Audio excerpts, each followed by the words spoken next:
Hi guys, welcome back. So we are going to be checking a video today and it's titled Why Poland Will Win the 2030s, right? If you love to check this out with me, please go like, share, subscribe and let's get it. In 1990, Poland was one of Europe's poorest countries, but today it stands poised to become a European powerhouse.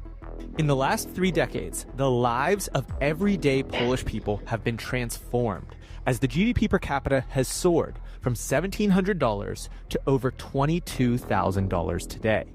That's an economic miracle.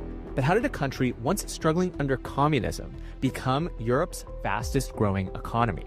The answer sets Poland up for unprecedented success in the 2030s. And Poland's rise comes at an interesting time for Europe because its historic rivals are growing weaker. Germany, long Europe's economic engine, faces a looming demographic and energy crisis.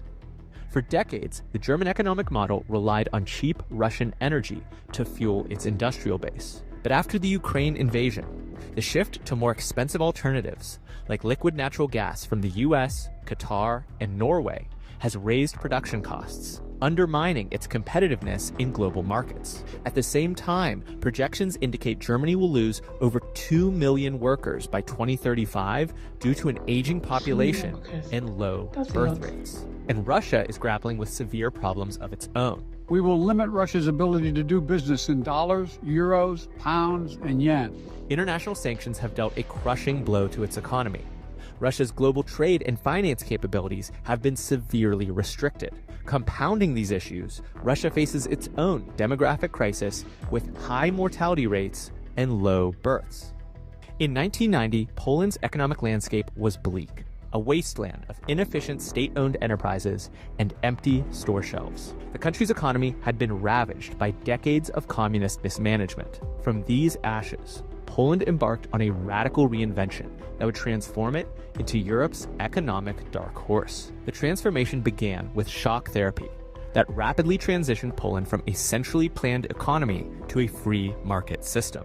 Price controls were removed, subsidies were slashed, and budgets were balanced. Initially, this caused skyrocketing unemployment and collapsed state-owned enterprises, but it paved the way for a new economic order. And as Poland navigated this economic metamorphosis, it faced the 2008 financial crisis. Remarkably, it emerged as the only major European economy to avoid recession during this period. While the EU contracted by 4.5%, Poland's GDP grew by 4.2% in 2008 and 2.8% in 2009. This resilience stemmed from the Polish financial system being in the perfect posture. Its banks had minimal involvement in the subprime mortgage market and complex financial instruments like mortgage-backed securities. Polish banking regulators imposed high capital adequacy ratios and conservative lending practices. Additionally, it had not adopted the euro yet. And so, the Polish zloty's flexible exchange rate allowed it to depreciate during the crisis, boosting export competitiveness and cushioning the economy against external shocks. Simultaneously, their recent accession into the European Union opened up new funding sources. EU grants were channeled into infrastructure development and modernization products, transforming the country's landscape. The construction and real estate sectors boomed, creating jobs and stimulating economic activity. Poland's workforce became increasingly attractive to international companies. The country emerged as a key destination for global service centers, with major corporations setting up operations to leverage the skilled labor force at competitive costs. And for 3 consecutive decades, foreign direct investment surged. Poland's GDP per capita skyrocketed from $1,700 in 1990 to over $15,000 by 2020, representing an average annual growth rate of nearly 4%. This meteoric rise made Poland one of Europe's most successful post-communist economies, and it's now a key manufacturing hub with a central location within the Union. For most of its history, Poland has been squished between German and Russian empires. But now, at the crossroads of Eastern and Western Europe, Poland has become a crucial transit hub, facilitating the movement of goods and sitting at the center of Europe's automotive and electronics supply chains. The Polish ports of Gdansk and Gdynia have experienced remarkable expansion, with container throughput at Gdansk more than doubling since 2010. This has been supported by investments through China's Belt and Road Initiative. Now that causes some red flags within NATO, but Chinese ownership is more limited than in other ports like Piraeus in Greece. Polish leaders are cautious about getting into bed with the CCP because they're allies with Poland's #1 security threat, Russia. While other European powers struggle with energy dependency, Poland is executing an energy independence strategy that strengthens its geopolitical position and economic resilience. The cornerstone of Poland's energy revolution is the Baltic Pipe project, a strategic gas pipeline connecting Poland directly to Norwegian gas fields. Completed in 2022, this pipeline delivers 10 billion cubic meters of gas annually, dramatically reducing Poland's dependence on Russian supplies. As much of Europe scrambles for alternatives to Russian energy, Poland's LNG infrastructure further reinforces this energy security. The LNG terminal at Świnoujście, operational since 2016, has been steadily expanding its capacity from an initial 5 billion cubic meters to 8.3 billion cubic meters in 2024. A second terminal at Gdansk is in development, potentially adding another 4 to 8 billion cubic meters of import capacity. These facilities allow Poland to import gas from global suppliers, including the United States and Qatar, diversifying its energy sources beyond Europe. Gas imports from Russia, which once accounted for over 60% of Poland's supply, are scheduled to be completely eliminated by 2026. Oil dependency is following a similar trajectory, with Polish refiner PKN Orlen already reducing Russian oil imports from 90% in 2013 to approximately 30% today, with plans for complete elimination. Poland is also aggressively pursuing nuclear power development. The government has approved plans for 6 nuclear reactors, with the first unit scheduled to come online by 2033. This nuclear push positions Poland to not only achieve energy independence, but potentially become a net energy exporter to neighboring countries still struggling with Russian dependency. This strategy stands in stark contrast to Germany's approach, which has left Europe's largest economy vulnerable to energy shocks and Russian leverage. While Germany scrambles to replace Russian gas with coal, Poland's foresight has positioned it as a model of energy security in the region. This independence gives Poland more control over its foreign policy and military strategy. Poland's defense spending is set to surpass 4% of GDP, far surpassing the 2% requirement for NATO. It aims to forge a shield for Eastern Europe and reshape the balance of power in the region. By 2035, Poland plans to double its military personnel to over 300,000, creating a modern, well-equipped force capable of defending its interests and contributing to regional security.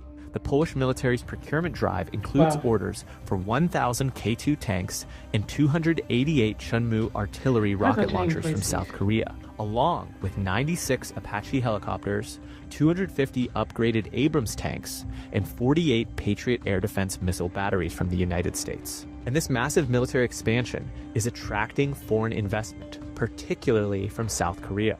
The partnership includes technology transfers, which will enable Poland to manufacture K2 tanks domestically, fostering the growth of its own defense industry. Polish General Wisła Kukula has repeatedly emphasized the need for the country to prepare its forces for a full-scale conflict. Poland's military expansion primarily aims at bolstering defenses along its eastern border with Belarus and Kaliningrad, and this gives Poland a larger seat at the table within NATO and develops its domestic defense industry. As it becomes both a consumer and producer of military technology, it will open up new export markets in the future. So, Poland is now Europe's most overlooked military and economic power, with a larger army than Britain, France, or Germany, and living standards that, when you adjust for purchasing power, are on par with Japan's. The traditional European powers are struggling with their own crises, which means the power structure of the continent is about to shift. For decades, Germany dominated economically, Britain provided financial leadership, and Russia loomed as the Eastern giant. But that world is crumbling, and Poland is stepping into the void. Countries like the Czech Republic, Slovakia, and the Baltics increasingly look to Warsaw, not Berlin, for leadership on regional security and economic coordination. As the United States seeks reliable partners for containing Russian influence, Poland's military buildup and strategic position make it an indispensable ally. China, too, recognizes Poland's economic significance, carefully balancing investment opportunities against NATO's sensitivities. But perhaps most significantly, Poland proves that the European project does not require surrendering national sovereignty over to Brussels. By maintaining control over its energy policy, defense spending, and economic strategy, Poland demonstrates that EU membership and national strength can coexist. The 2030s will be the decade where a country that was wiped off the map 80 years ago becomes the continent's most dynamic force. Guys, this is so impressive, and I am so proud of Poland. Like, I am so proud. Where I am from, like my part of the world where I am currently residing, Poland is a country that you barely hear about. Like, before I started Reaction, I really didn't know anything about Poland. I just knew there's a country called Poland, but I really didn't know anything about the Polish people. But now I am so glad it's coming on the map for good things. It's so impressive. Poland is advancing so quickly, and it's it's so impressive. Let's be sincere, it's so impressive. And they are not just developing, they are waking up, they are doing more things for the country. It's so good. And I love the fact that they have more military personnel in the country. It helps to defend the country and protect the country, which is quite impressive, and I'm proud of you all. Let me know in the comment section. Don't forget to like, share, subscribe. I'll see you guys in my next video.